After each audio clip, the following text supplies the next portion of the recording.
Welcome to 10,000 Women, 10,000 Stages. Empowering women like you to amplify your voice, your message, your movement. We believe that if 10,000 new women stepped into high-level leadership platforms, we can transform the industries across the planet. 10,000 Women, 10,000 Stages. And now your host, Narissa Street.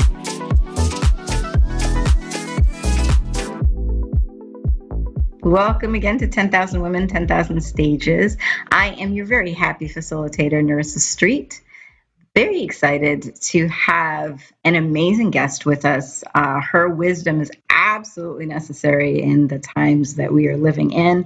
And whenever it is that you listen to this episode, trust me, her wisdom is timeless. So it will be relevant for you whenever it is that you listen. We have the amazing Dr. Jennie Trocchio. How are you? I'm doing well. So thank you so much for having me. Oh, is that applause? That was wonderful. That's great. That's great. She's otherwise known as Dr. Jennie. So yes, it's a lot easier than Jennie Trocchio. That's all right. That's all right. We try to make sure the names are said right. So tell our listeners a little bit about yourself. Sure. So I am an autism educator and therapist. I consult with families, with schools. I adjunct and teach the Intro to Autism classes at local universities. Wow. And really, I partner with families the most. Okay, so that's amazing. So Intro to Autism. So let's get right into that. First of all, what is Intro to Autism? It's a great question. So basically, we talk about what is autism? Mm-hmm. And so we look at what is autism from a medical diagnostic perspective, but then I think it's really important to make that like the first 5 minutes. And then the rest of the time, we're actually figuring out what it is. So what is the child experiencing developmentally from the perspective of the brain? But we also want to look at what's going on with their bodies. And what they're finding, all recent research is really saying that kids with autism often don't have full control of their bodies and have these super sensory experiences that are totally different from those of you and me.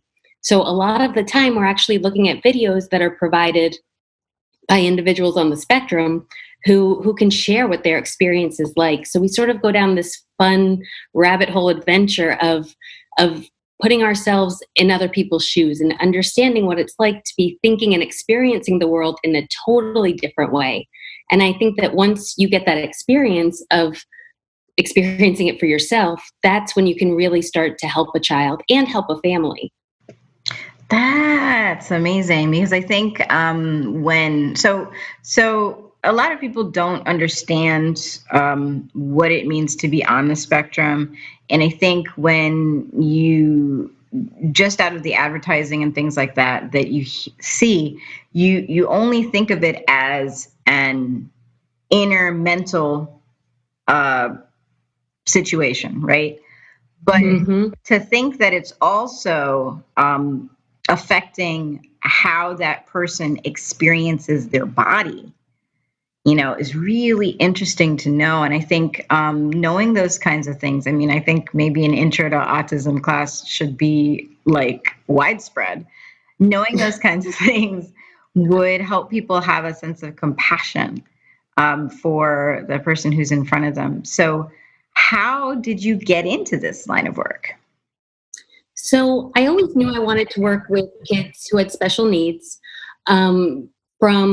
From high school, really, I connected in the Best Buddies program with my own best buddy who had Down syndrome, and we did everything together. We're still connected to this day. We live in different states, but we have weekly phone chats.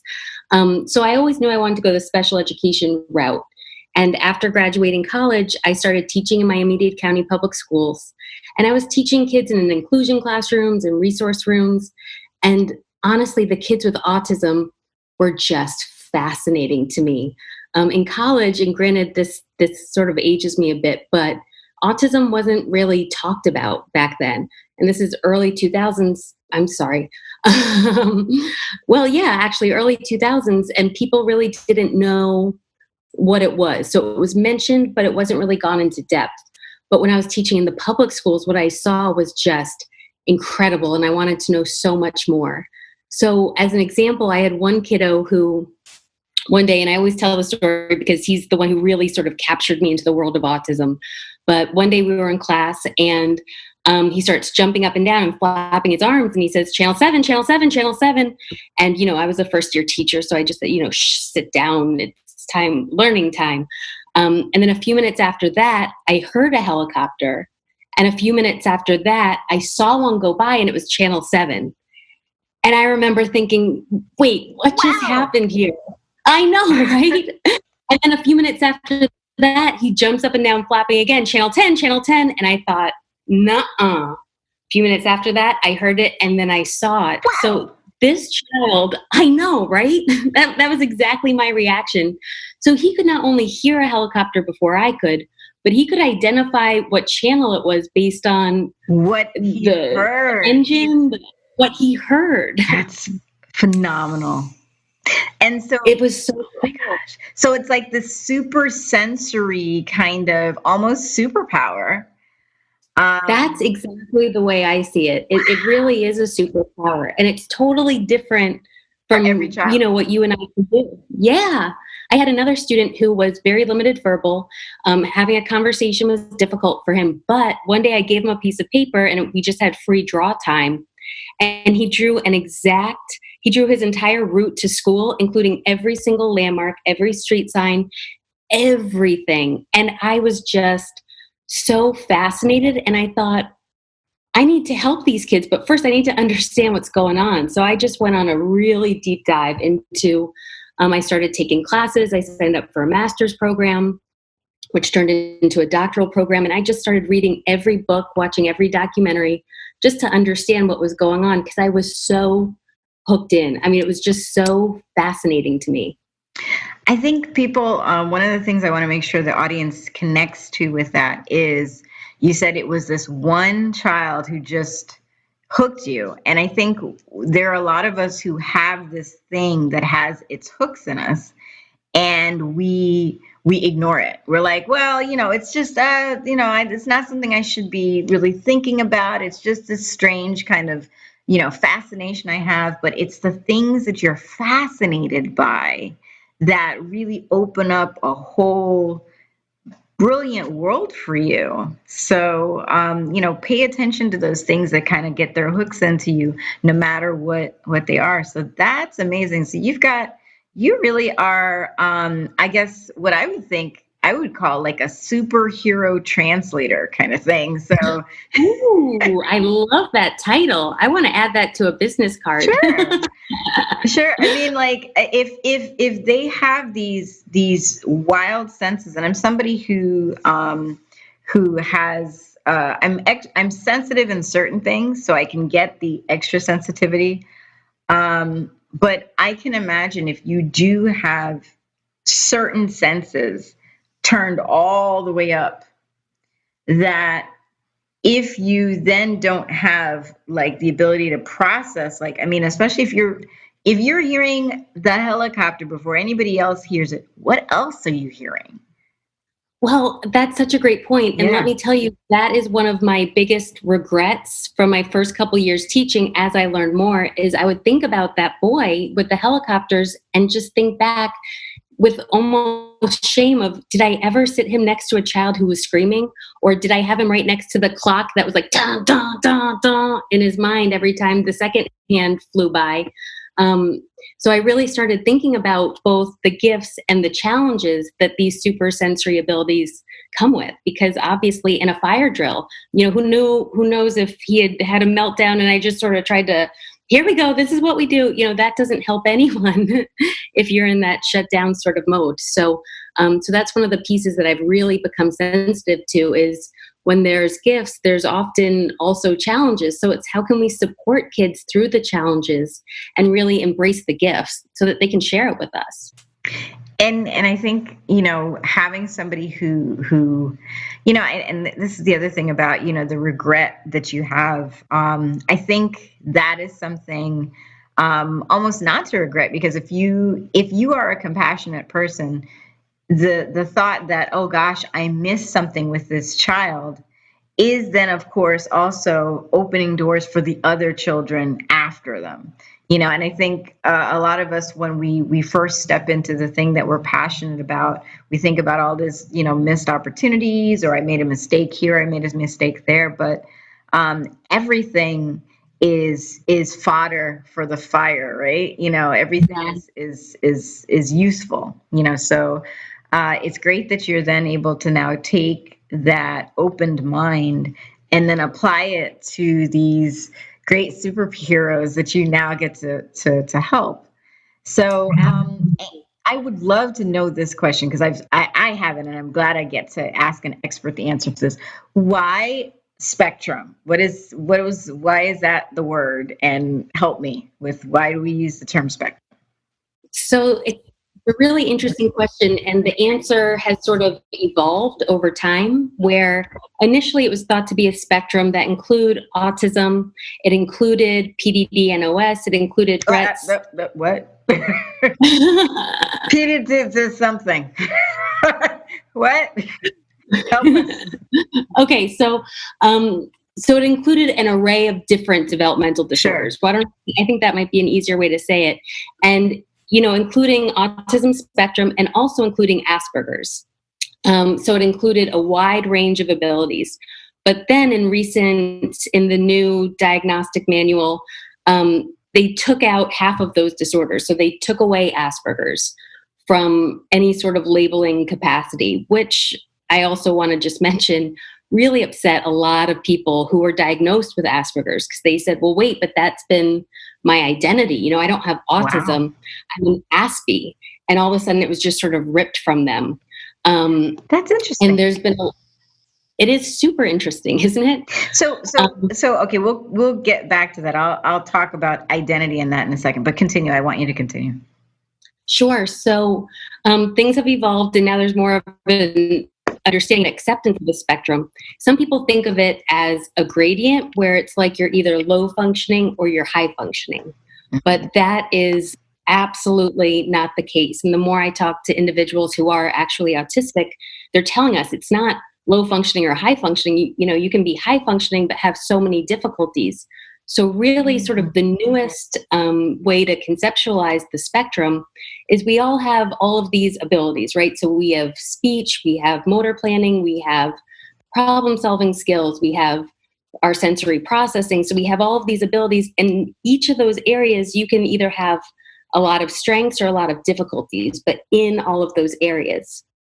But one of the beauties of the spectrum is, if you've met one child on the spectrum, we always say you've met one child on the spectrum. So they're all so different in all of those areas. So you really want to appreciate which areas a child really excels at and where are the areas of difficulty, because you certainly can't say, okay, everyone fits into this mold, or cookie cutter. Anything cookie cutter doesn't really work on the spectrum. And I think that's part of why I like it. It's constantly problem solving and thinking and understanding each child's experience.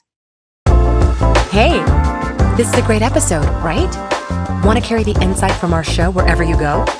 Visit myjoyisvaluable.com for the best resources that we've gathered that are inspired by expert guests. Find support for your business, tools to organize your life, and more. That's myjoyisvaluable.com.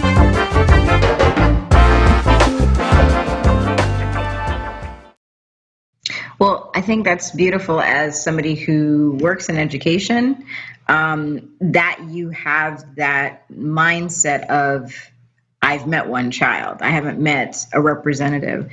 And I think that is something for all of us who work, because I also am somebody who loves to teach. Right, I teach young, I teach old. If you sit still long enough, I'll probably give you some sort of teachable lesson. I love it. But life as an educator. Yeah, right. But it's, the thing is that always understanding that whoever is in front of you, even if they fall into a category, the category doesn't mean that that's their story. Right. Yes. So going back to the person who you said that once they pulled Asperger's out of the spectrum, they felt like, well, that's my identity. Tell me a little bit more about what are the benefits of having that as an identity?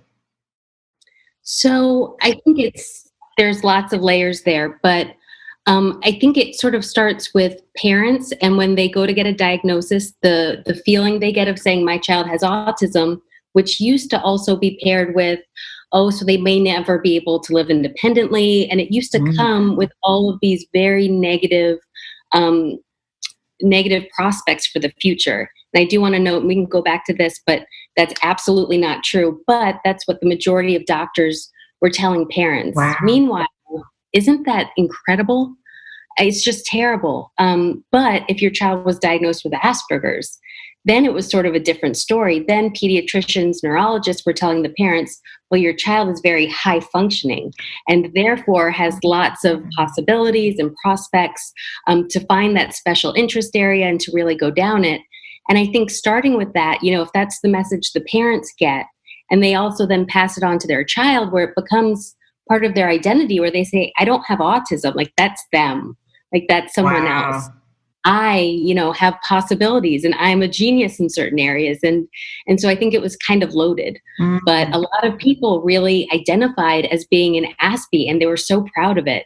So to have that sort of ripped from them was tough. And it's been a few years now, so everyone's really embracing it beautifully now. But initially it's a bit of a throw when someone just sort of takes a piece of you away.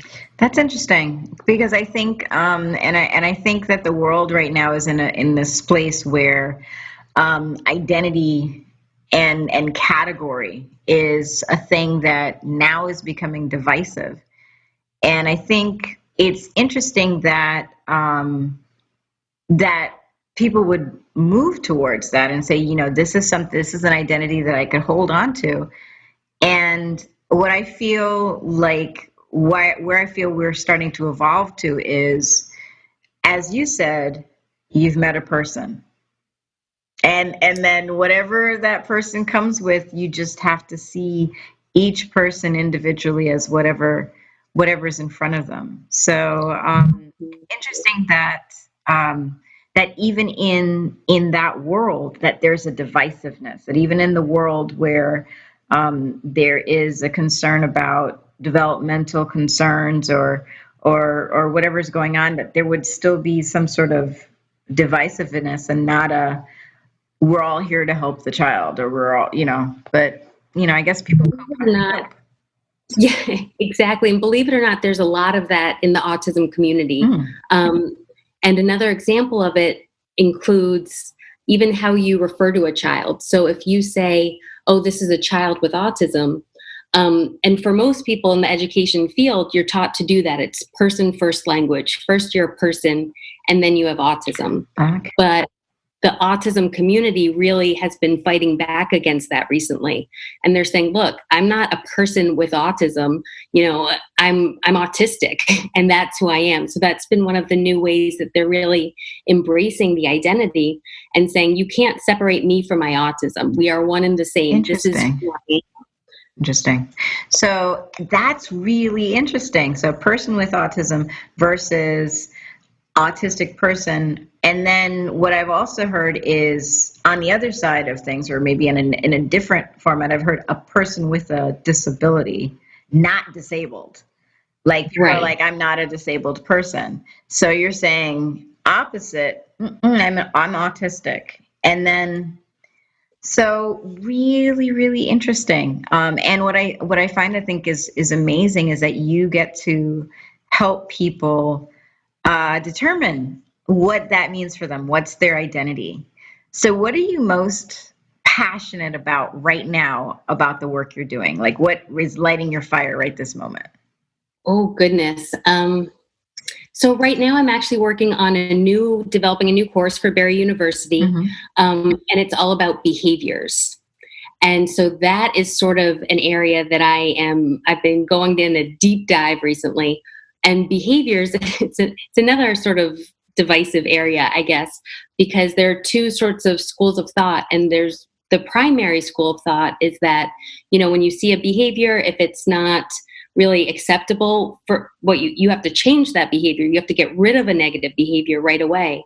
And that's the way the world has sort of treated behaviors in autism for decades. A lot of rewards and punishment, and using that sort of system to get rid of behaviors that aren't necessarily appropriate.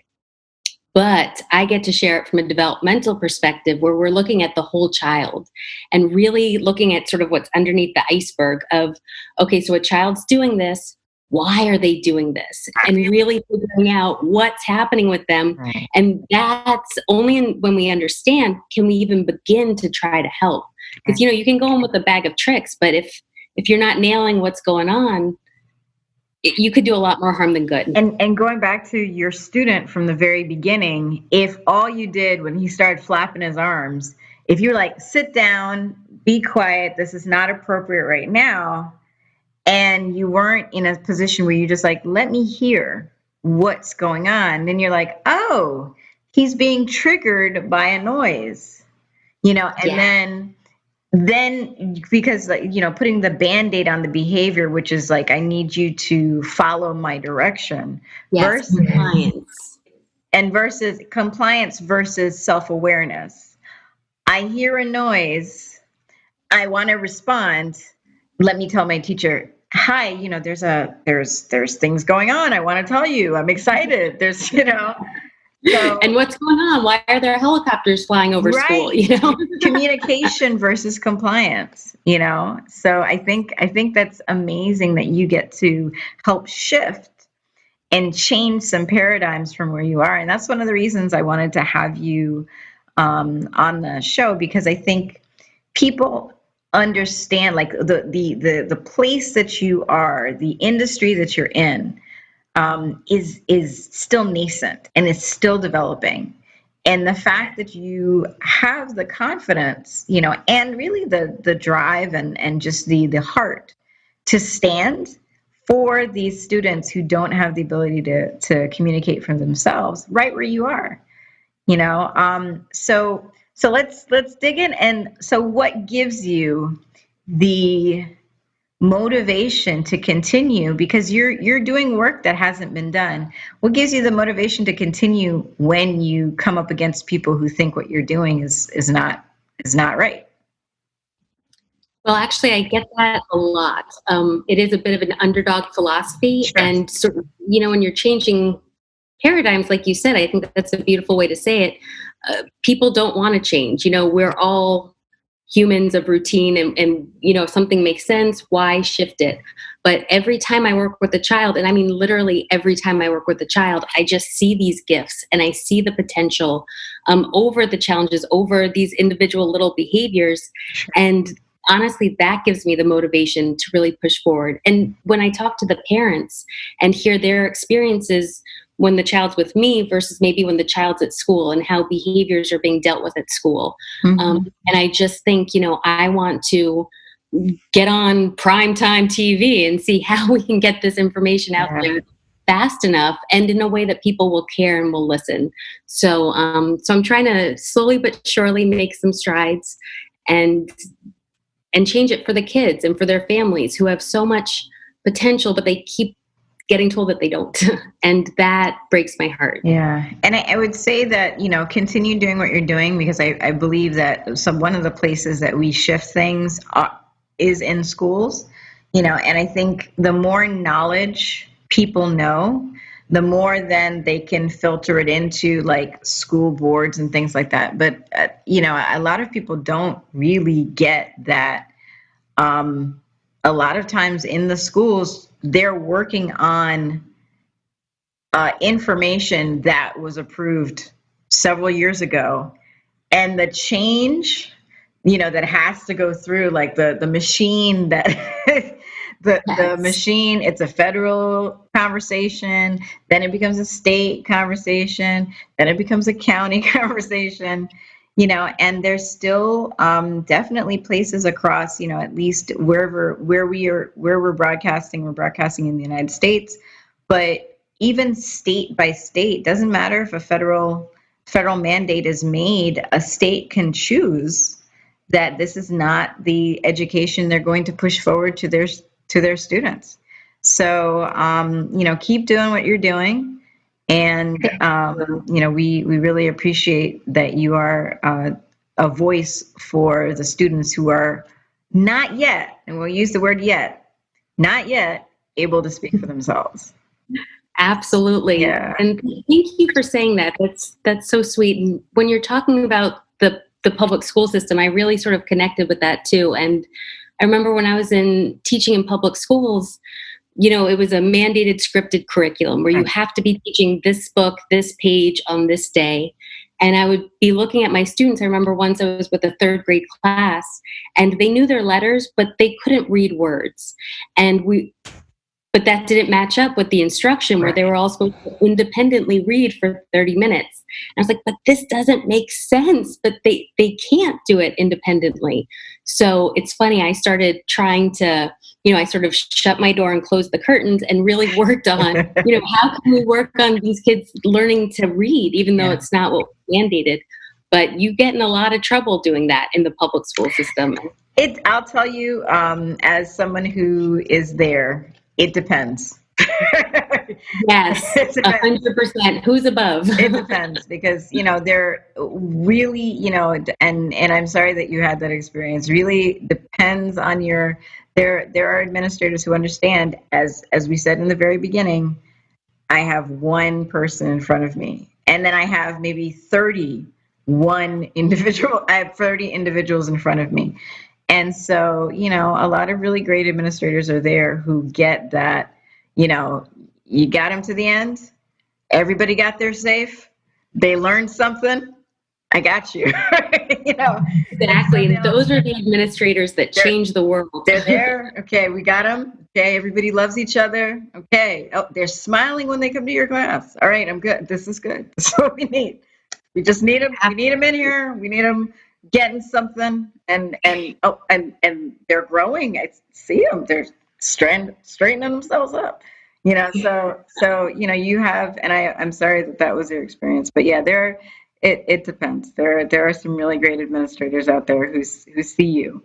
So. Absolutely. And I should have prefaced that was also a decade and a half ago. Sure. So a while ago, but you're right. I mean, there's certainly the range. There's a spectrum of administrators experiences. So just we like to in this podcast just get into the personal story, because I think people see people like yourself who are making those strides, who are taking those steps, and they separate themselves. They're like, well, that's Dr. Jennie. I'm not there. So let's get into it a little bit. Have you ever made a mistake in public? Oh, goodness. All the time. I constantly make mistakes in public. How do you handle them? So, and I always explain afterwards, and depending on how embarrassing it was, is how long it'll take me to sort of respond to it. But I think that we all learn best from those monumentous mistakes. And I think that when we accept them as learning opportunities, even though it's not always easy in that moment, right. I think that taking that time to self-reflect and see, okay, what can I learn from this?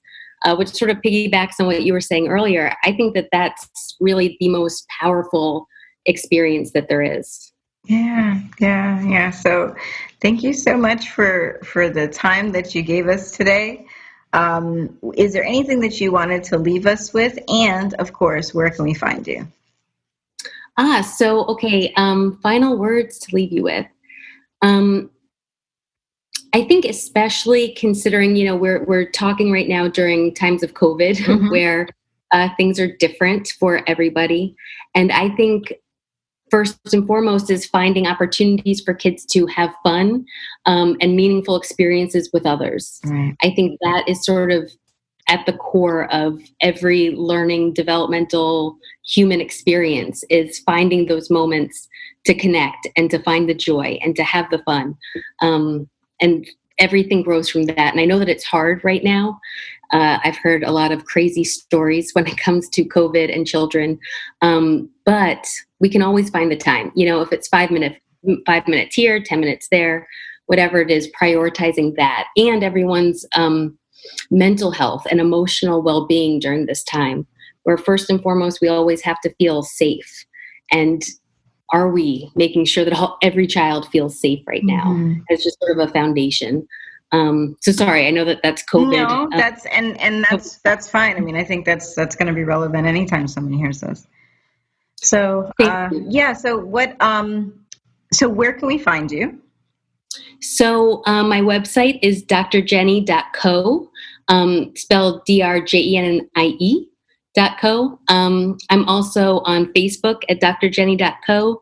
I am on Instagram at Dr. Jennie Trocchio, which is my whole last name, which I know is a mouthful, but last name's Trocchio. And I love connecting on any of those platforms. So feel free to reach out, email, text, not text, sorry. Take that one back. Sure. But message me in any way and capacity. Sure.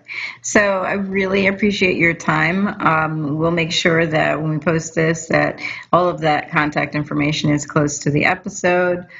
You are a delight. Those superheroes are very lucky to have you. And I really appreciate your time this afternoon. Thank you so much. You are such a pleasure to talk to. I will chat absolutely whenever. Thank you for tuning in to 10,000 Women, 10,000 Stages. Share this episode with someone who needs it. Find us at 10,000women10,000stages.com.